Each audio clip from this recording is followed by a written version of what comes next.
In der Botschaft aus der geistigen Welt, die ich vor wenigen Tagen erhalten habe, geht es darum, wie wir mit all dem Mist da draußen besser umgehen können. Frei nach dem Motto, wende dein Gesicht der Sonne zu, dann fallen die Schatten hinter dich. Wer meinem Kanal schon ein Weilchen folgt, der weiß, dass ich in meinen täglichen Meditationen, die ich seit fast 10 Jahren zelebriere, immer mal wieder den Impuls erhalte, eine Botschaft aus der geistigen Welt für meine Community hier zu übermitteln. So geschehen auch vor wenigen Tagen, um genau zu sein, am Tag des Neumondes im November 2025. Wir switchen gleich hin zu dem Channeling und da ich mich danach nicht noch einmal melden werde, zwei kurze Dinge. Als erstes, wenn dir die Videos auf meinem Kanal und dieses hier vor allen Dingen gefallen, freue ich mich über einen Daumen nach oben, einen netten Kommentar und wenn du meinen Kanal abonnierst, falls du das noch nicht getan hast. Am Ende dieses Videos verlinke ich für all diejenigen, die mit Meditation noch so ein bisschen auf Kriegsfuß stehen, eine geführte Meditation, die gleichzeitig eine Anleitung darstellt für eigene Meditation, die man dann in Eigenregie durchführen kann. So, und jetzt lass uns rüber switchen. Ich sag an dieser Stelle schon mal Tschüss, wünsche dir viel Spaß beim Hören und eine gute Zeit bis zum nächsten Video oder Podcast. Ich verbinde mich mit dem grün-goldenen, licht- und liebevollen Aspekt der Urquelle und bitte euch um eure Botschaft für die Zuseher und Zuhörer auf meinem Kanal. Und danke schon jetzt. Majagoi, goin trong pai, go to koi to pakao, wai trôi con pa to bao, wai trôi con pao, wai to ko, wai to ko pai, machagoi. Wir grüßen dich und die Zuseher und Zuhörer auf deinem Kanal und übermitteln gern unsere Botschaft an euch. Unsere Botschaft, die euch zum einen beruhigen möge, zum anderen jedoch auch klar macht, worauf es jetzt für jeden einzelnen von euch ankommt. Viele von euch haben mit diesen sogenannten Aufstiegssymptomen zu tun. Sie sind körperlich spürbar oder psychisch oder auch einfach emotional.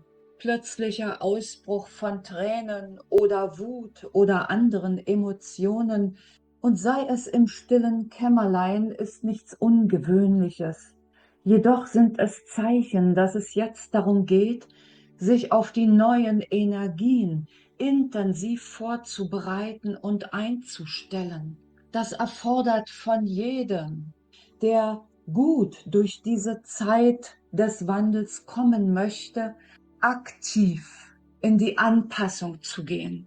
Was bedeutet es? Das bedeutet, dass ihr euch weniger um das kümmert, was euch aus dem sogenannten Außen erreicht und vielfach dazu geeignet ist, euch in Angst und Schrecken zu versetzen oder gar bewusst zu manipulieren. Distanziert euch davon. Nehmt wahr, was im Außen geschieht. Ihr sollt ja nicht wie Vogel Strauß den Kopf in den Sand stecken, wie ihr es auszudrücken pflegt. Nein, darum geht es nicht. Es geht darum, es wahrzunehmen und durch euch hindurch fließen zu lassen. Das lässt sich üben. Ihr sagt mitunter dazu, zum einen Ohr hinein, zum anderen Ohr direkt wieder hinaus. Das ist eine gute Metapher. So könnt ihr es euch vorstellen. Lasst euch nicht verrückt machen. Bleibt gelassen. Wie geht denn Gelassenheit, fragt ihr euch vielleicht. Gelassenheit gelingt am leichtesten, wenn ihr in eurer eigenen Mitte verankert seid, wenn ihr in allem und jedem eurem Herzen folgt, Euer Herz ist direkt verbunden mit dem All-Einen, mit dem Göttlichen, mit dem Universum, mit eurem höheren Selbst, der Seelenfamilie, wie auch immer ihr es ausdrücken mögt.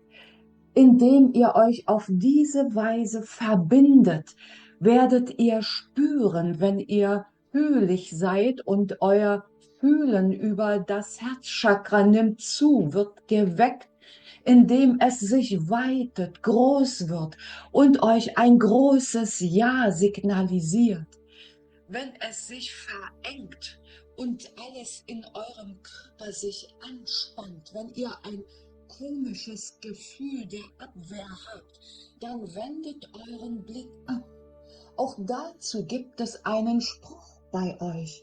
Wende dein Gesicht der Sonne zu, dann fallen die Schatten hinter dich. Was sagt dieser Spruch aus? Er sagt, der Fokus darf auf dem liegen, was euer Ziel ist, was euren Werten entspricht, euren Werten in eurem Menschsein. Ihr seid euch der Schatten, die hinter euch liegen, wohl gewahr. Ihr wisst sie einzuordnen, ohne euch von ihnen verschlingen zu lassen. Und dazu sind manche Schatten geeignet. Machen wir ein Beispiel. Angenommen, du bist Elternteil oder Großelternteil eines schulpflichtigen Kindes und in der Schule laufen Dinge ab, die dir so gar nicht gefallen, entsprechen dem, was du dir für dein Kind wünschst. Du bist verantwortlich dafür, dein Kind zu beschützen vor allem, was ihm nicht gut tut. Statt gegen irgendetwas zu kämpfen oder zu demonstrieren, sprich mit deinem Kind, verbinde dich mit anderen Eltern und Großeltern und sucht nach Lösungen. Regt euch nicht auf über das, was ihr ablehnt, weil ihr in diesem Falle in das Schattenreich direkt eintretet und von den Schatten bedroht werdet, die euch verschlingen mögen. Wendet euch stattdessen lieber Lösungsmöglichkeiten zu. Wählt unter euch denjenigen oder diejenige aus, die euch geeignet erscheint, für alle zu sprechen und die Lösungen an entsprechender Stelle vorzutragen. Dann begebt ihr euch in das Feld der Liebe, des Lichts und der Freude, in das Feld der Lösung. Macht euch bewusst, was auch immer an Schatten euch erreicht. Und es gibt zurzeit immer noch sehr viele Schatten im Leben jedes Einzelnen und der Menschheit als Kollektiv. Nehmt nur all die Kriege, nehmt die Zwistigkeiten in den Familien, Freundeskreisen, in den Firmen und so weiter. Lasst euch nicht verschlingen, wendet euch den freudvollen Dingen zu. Stellt euch solch eine Frage wie, was ist das Gute am Bösen? Und wendet euch dann dem Guten zu. Betrachtet die Schatten als Lernaufgabe für euch, als Möglichkeit zu wachsen. Wisset, es ist weniger gut für euch, euch von den Schatten verschlingen zu lassen. Geht nach innen, geht in euer Herz, verbindet euch mit dem Göttlichen, mit dem großen Ganzen, mit dem All-Einen. Erhebt euch über die Wolke der Schatten, schaut darüber hinaus und seid verbunden mit dem Licht und Liebevollen. Auf diese Weise werdet ihr diese Zeit des Wandels sehr gut überstehen können. Wir lieben euch, wir danken euch.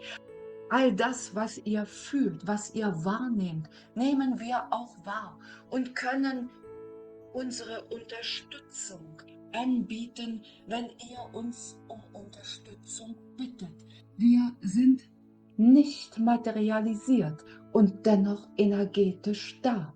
Die meisten von euch fühlen das zunehmend immer mehr und immer mehr. Wir lieben euch. Wir sind an eurer Seite. Danke.